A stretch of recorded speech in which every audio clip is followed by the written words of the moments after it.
أعوذ بالله من الشيطان الرجيم.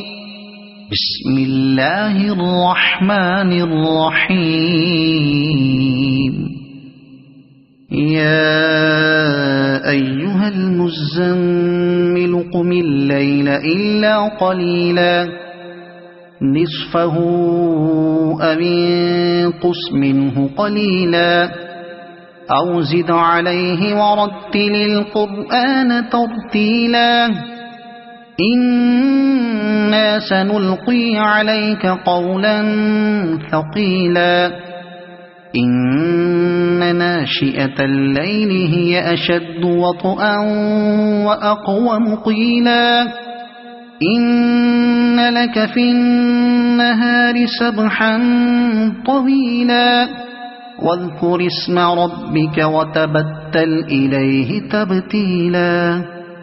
رب المشرق والمغرب لا إله إلا هو فاتخذه وكيلا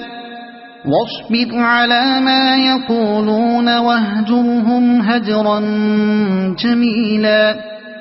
وذرني والمكذبين أولي النعمة ومهلهم قليلا إن لدينا أنكالا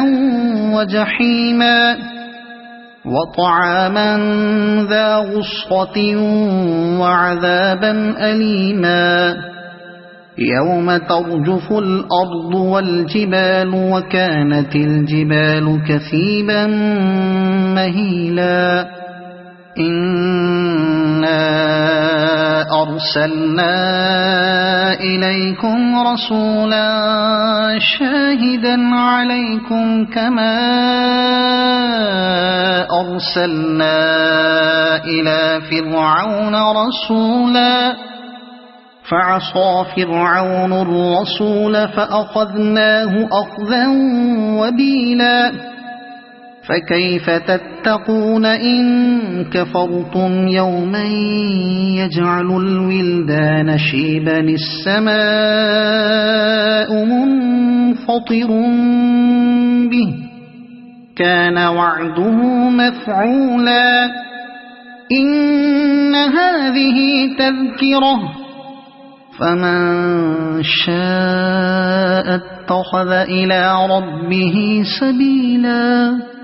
إن ربك يعلم أنك تقوم أدنى من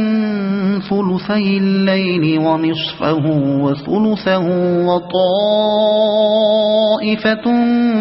من الذين معك والله يقدر الليل والنهار علم أن لن تحصوه فتاب عليكم فاقرؤوا ما تيسر من القرآن علم أن سيكون منكم مرضى وآخرون يضربون في الأرض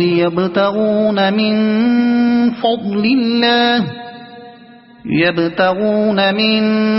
فضل الله وآخرون يقاتلون في سبيل الله فاقرؤوا ما تيسر منه وأقيموا الصلاة وآتوا الزكاة وأقرضوا الله قرضا حسنا وما تقدموا لأنفسكم من خير تجدوه عند الله هو خيرا وأعظم أجرا واستغفروا الله إن الله غفور رحيم صدق الله العظيم.